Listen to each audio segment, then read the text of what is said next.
The Virginia Cable Telecommunications Association and your local cable provider presents Cable Reports.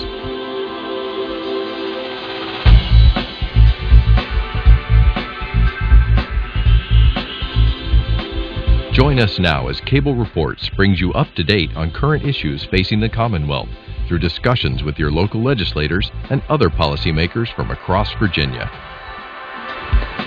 Welcome from the General Assembly and the City of Richmond. I'm Woody Evans for Cable Reports and Comcast. And a very warm welcome to a special guest, Senator Barbara Favola. Thank you for being here. Thank you, Woody. It's my pleasure. Tell us a little bit about the district you represent in Northern Virginia. It's my pleasure. I represent portions of Arlington, the portion very close to the river. I do pick up the Pentagon, however, in the Roslyn-Boston corridor up to Route 66.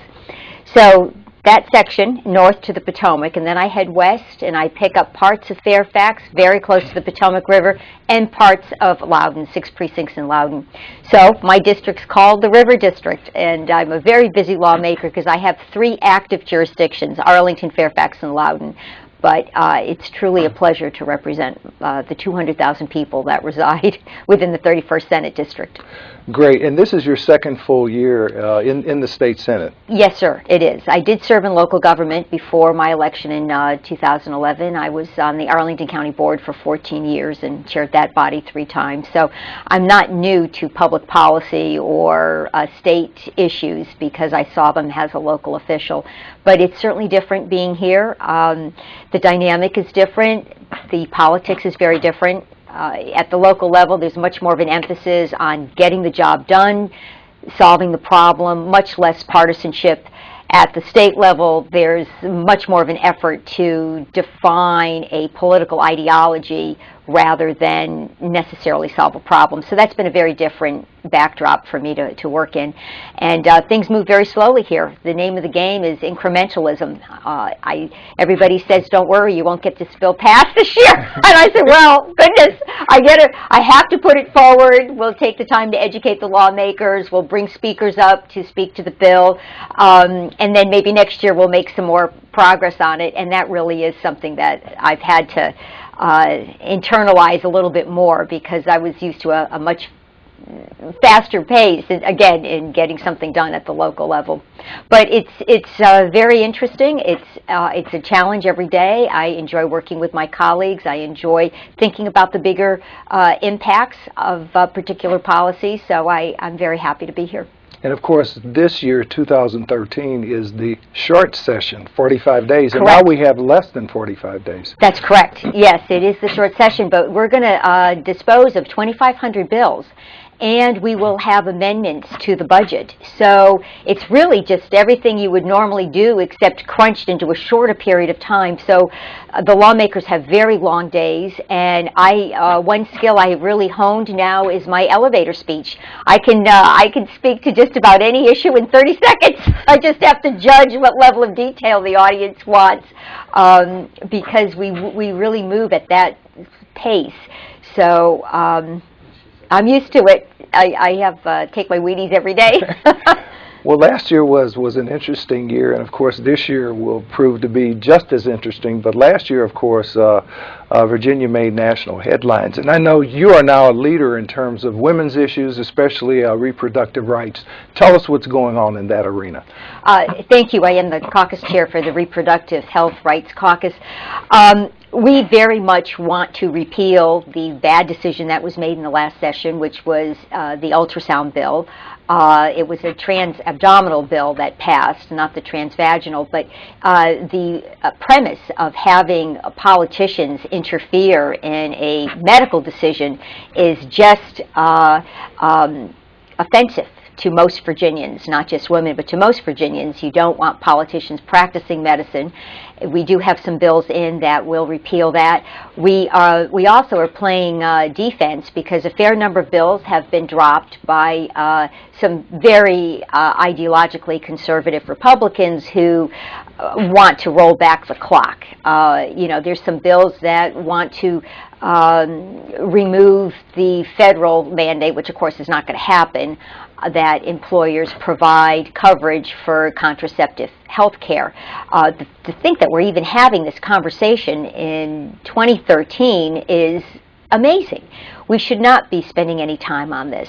But there are all these, there's another bill coming forward that would actually hold doctors liable for a sex-selected abortion, which we have no evidence happens in the state. Sex is not a factor that women are using in this very complex and personal decision, and yet the doctors are going to be held liable. So the medical societies are very anxious about this bill and are really going full force ahead to talk to lawmakers about it, because it does not make any sense at all, and it's not a problem that needs to be solved. So the list goes on, and we'll have our hands full. The House of Delegates, of course, is up for re-election this year, all 100 of them, and some of them are very interested about showing their very red colors, and the fault of that is because of the redistricting process, and I tell my students all the time that if there was one thing we could change in government to really better serve Virginians, it would be to have the redistricting done by a nonpartisan commission. What has happened now is 97% of the House of Delegate seats are non-competitive. The only competition is really intra-party, so folks are worried about a primary opponent, and that pushes candidates, the Democratic candidate to the left, and it pushes the Republican candidate to the right, which is not where the majority of Virginians are. So it's very troubling, and frequently during these election cycles we see these wild bills, but we do have to deal with them because the House has 68% majority Republican and 32 Democrats. So the possibility of things getting passed in the House is high, and the Senate, of course, is 2020. So we don't have that needed majority that would assure common sense, and women's protection and privacy rights would be protected. We have to be a little more clever, a little more artful, a little more careful in how we strategize on these bills in the Senate. Now, you still have the lieutenant governor who can break Lieutenant governor can break any tie vote except on the budget or a constitutional amendment or the appointment of a judge. And so on bills that have to do with a woman's reproductive health, the lieutenant governor could break a tie, and that doesn't weigh in favor of protecting a woman's right to privacy. So we do have our hands full. It's unfortunate that the Democrats didn't win one more seat. We lost two very close races in 2011, but it is what it is. Now, that bipartisan redistricting issue has been before us time and time again. Multiple times bills have passed. Well, the Governor McDonald set up a commission to redraw the lines, but everybody sort of touts that as a good government practice, and they always say when they're a candidate they're going to do it, and then when they actually become the elected official and it's a shift in power, if they listen to this nonpartisan commission, they tend to back down. So that's really what happens when somebody gets into elected office. They tend to want to keep their office and then keep their buddies in office.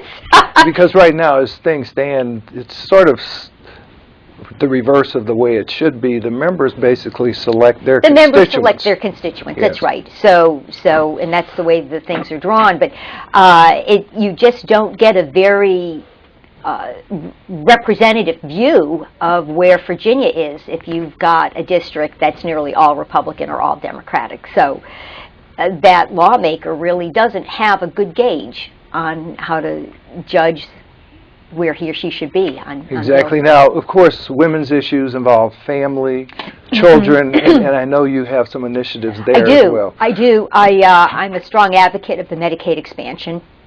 That will pick up about 250,000 individuals in Virginia who currently are uninsured, and it will create 30,000 jobs. This makes perfect sense. The economic activity will actually minimize the state's cost for this expansion. Federal government is going to pick up 100% of the cost for the first 3 years and then no less than 90% after. And we're all paying now for these individuals. They're hardworking, they're the working poor, they work in our tourist industry, they work in our retail industry. They can't afford to visit a doctor. And I think the state needs to correct that, because what they're doing is going to emergency rooms, and you and I are paying for their cost at the highest point of care, the highest cost point of care, and they're not getting good outcomes either. So it looks like we might be able to craft a compromise on this Medicaid expansion. We're all hopeful the governor will go along. So. Now, that's a different issue from the creation of an exchange. Yeah. The governor has said pretty adamantly that we're going to participate in the federal exchange, at least for a year. Some folks feel that, well, okay, we may learn a few things participating in the federal exchange and then create our own. So there has been some acknowledgement that may not be all bad. I, on the other hand, believe that Virginia should take the opportunity to shape exchanges that, reflect the policies of our state and reflect the marketplace that's unique in Virginia. But if we have to wait, we'll have to wait. Now, tell us a little bit about those folks who are currently not covered by Medicare and who fall through the cracks. As you mentioned, they are folks who are hardworking. To the extent that they are employed at this point. They are employed. They're not covered by Medicaid. They are hardworking. They're single adults or parents. The children are covered through Medicaid. The parents are not. So it's a very destabilizing effect for a family, because if families are going to raise their children, the health of the breadwinner is very important. The health of caretakers, both mother and father, are very important to a family nucleus, and to not be able to provide them with some health assistance, I think, is just criminal. And remember, Virginia ranks 48th in both its Medicaid eligibility and its reimbursement to providers. 48th out of 50. So we're not talking about making great leaps here. We're talking about making a stride that is well needed, and I believe most Virginians would absolutely agree, especially with all the federal money Virginia can access. If we don't access this federal money, other states will. So it makes absolute sense to go forward with the Medicaid expansion. I'm also putting in bills on foster care. I want to ensure that foster children have a smooth transition to independent living services, so they have an opportunity when they're 18 to develop an education plan or a job training plan, and actually have the support necessary to get the skills they need to become productive adults. 2 bills in on that. I'm also going to help foster youth who happen to be in the juvenile justice system and are released from the juvenile justice system, to allow them to re-enter the independent living services. And I understand that the administration is likely to support that bill because of the governor's emphasis on re-entry services, which is absolutely critical, especially for folks who are in the juvenile justice system. They're young, they have an opportunity to make different choices if they're given support. I'm also working on perhaps a study with Dominion Powers, so we can look at conservation rate setting. It's a very complicated issue, but I do think we have to look at how rates are set for the use of electric power. I am in favor of moving more towards alternative energy sources and picking up a more environmental policy in the context of rate setting. With some other things, I've got several budget amendments in. The cost of competing in our education system in Northern Virginia for support personnel was removed by the governor, and I have to get that back in. A lot of Northern Virginia lawmakers are supporting that. And then transportation will be a big topic, and we're analyzing the governor's transportation plan right now. It's got some interesting aspects. I don't know why we would remove the gasoline tax. I mean, that people who use the roads, I think, should pay. I understand it is a decreasing source of revenue, but it is still a source of revenue. And I think the sales tax hits the lower income people much more than the gasoline tax So would. it's much more regressive. Yeah, it really is, because lower income folks tend to not drive as many cars. But we probably still need some sales tax increase. And there's some other opportunities we need to look at. There's some things in the governor's budget that he's planning on money coming in which need federal action, and we're not sure that's going to materialize. So we still have some smoke and mirrors in the policy debate, and we have to see through all that. I am convinced that we'll get some good proposals coming forward. I hope we can get something passed. I'm not sure. Again, the election of the House of Delegates has me a little anxious about whether something will actually come to fruition. Let's talk about a few of those moving parts in the governor's transportation package. Although the proposal would eliminate the gas tax for most of us, it would not eliminate it for diesel fuel, as I understand it. That's correct. But it would also eliminate it for those who traverse our state as visitors. Right, it would. And which is why it's an enigma to me that we would want to remove the gasoline tax. And I think a point that I should make, and I'm happy to have this opportunity, is reducing the gasoline tax is not going to reduce the cost of gasoline at the pump. And I think the average person believes that's the case. It is simply not the case. North Carolina, for example, has a gasoline tax twice as high as Virginia. Theirs is 34 cents. And the gasoline price at the pump, especially near the border of Virginia and North Carolina, is comparable. It's the same price. And their gasoline tax is twice as high. So clearly, you know, the distributors and the retailers are eating some of that, and they're not passing it along to, they're eating all of it, and they're not passing it along to the consumer. So I don't know if it was just a gimmick, if the governor wanted people to feel good, he was removing a tax, but they're not going to see any reduction in the pump. And again, the tax was already in place. Every state in the country has a gasoline tax, and to your point about having visitors pay that, I think it's a lost opportunity. And I think it's about 30% of the gas tax that relates to those visitors. Out-of-state, yeah, exactly. Right, yeah, exactly. Out-of-state users, yeah, that's true. Now, we do get some out-of-state folks who would be paying the sales tax, especially in Northern Virginia. But we probably get more out-of-state users paying the gasoline tax. And of course, part of the other problem is that the governor wants to increase the amount of the sales tax devoted to transportation, which has an adverse impact on other core functions of government. Yes, we would be losing this next budget cycle about $45 million from our general fund, which, you know, could fund textbooks throughout the state. So we have to really worry about the balance left in the general fund versus what's going for transportation. The governor, another aspect of the governor's plan which really does give me pause is he's assuming we're going to get $1 billion from they're calling it a tax on internet services. But the federal government has to pass this authorizing language, and twice it has failed. So at some point, I'll concede it might pass. And if it does, that will probably be an acknowledgement that internet or online purchases are growing at such a rate that they're really, you know, diminishing sales from bricks and mortar stores.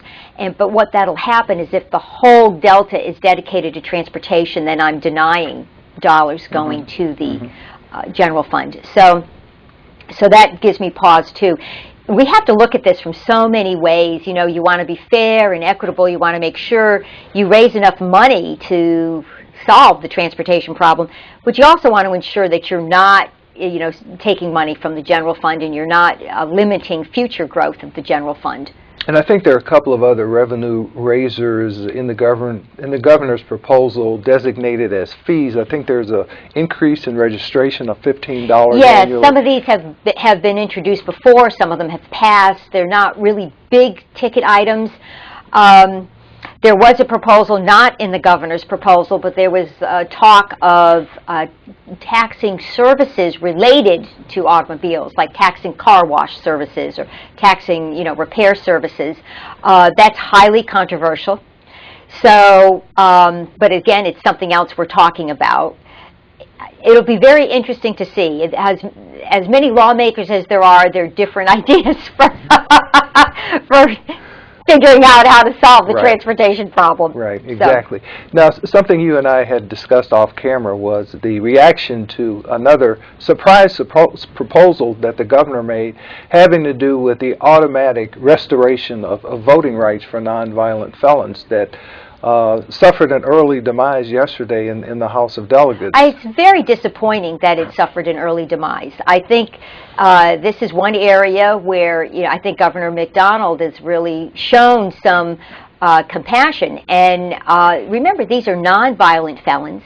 They have paid their dues to society, and it makes perfect sense to restore their rights. There's no reason not to restore their rights. If in fact you want to honor a representative democracy and you want to make it easy for as many people as possible to participate, this would be the right thing to do. And it was the only sentence in the governor's speech where he actually got a standing ovation from both sides of the aisle. I was just amazed. I was totally amazed that and I'm sure the governor's staff was surprised. Maybe not, but I was surprised, and I'm hoping things we can reverse that. We do have a bill going through the Senate, so the House may have a second bite at the apple to do the right thing. And I understand he had the support of the Attorney General as well as the Lieutenant Governor in terms of that proposal. Well, I would expect, he is the governor, so I would expect his whole team would be behind it. And, I guess they're going to have to do some work in the House of Delegates. No question about that. Education, yes. K through 12 in our community colleges. How important is pre-kindergarten, for example? Oh, pre-kindergarten is very, very important.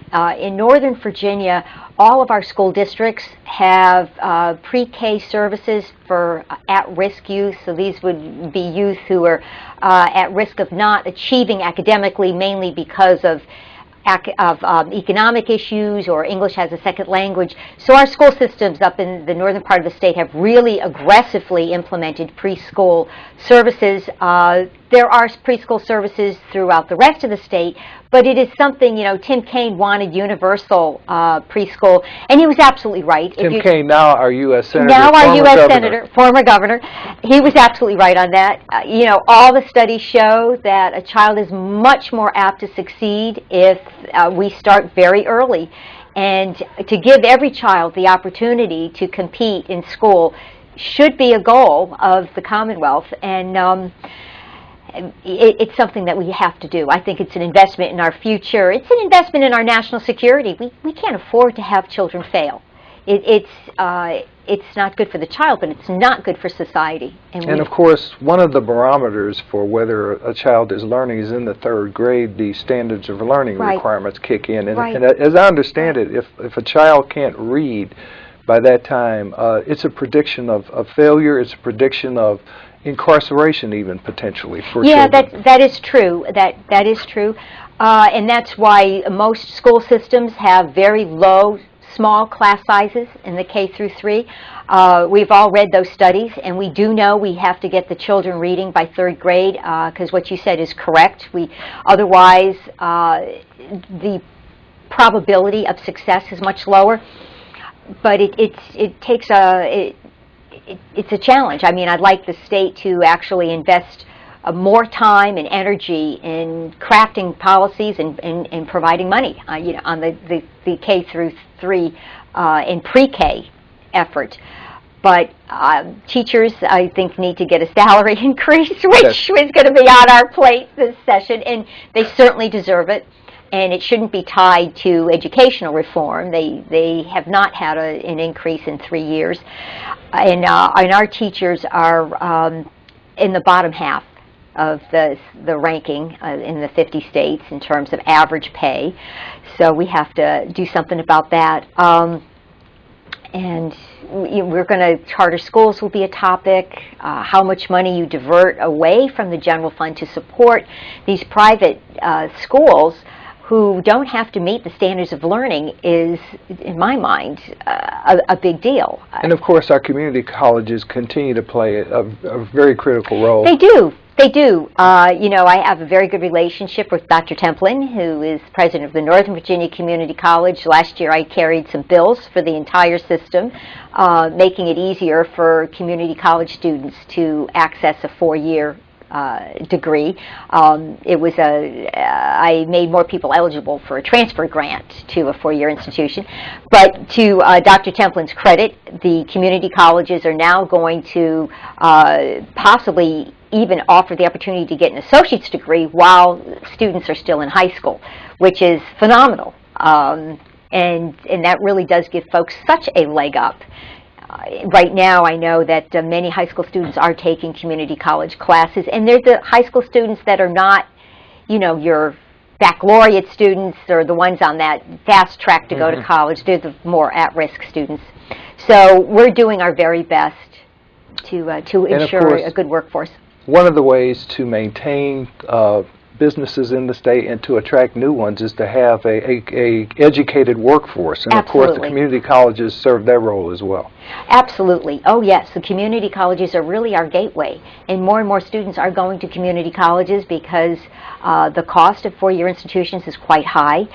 But most importantly, our community colleges are doing a phenomenal job of educating a very diverse population.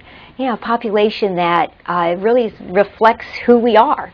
And folks who are very hardworking, new immigrants, some folks don't have command of the language, and yet they can take remedial English classes at Nova while they're going through a technical training. So they're doing the community college is doing a phenomenal job, and they go out of their way to target programs in areas where we have workforce shortages, such as, you know, medical assistance, the healthcare medical assistance track, Exactly. Registered nurses, Right. So they're doing a good job. I wanted to circle back for a quick minute before we get into the Medicaid expansion, because I think people don't understand the potential impact on our seniors as well, because there are a lot of seniors who are dual eligibles, meaning Medicare and Medicaid, especially for nursing homes. Can you talk to us about that a little bit?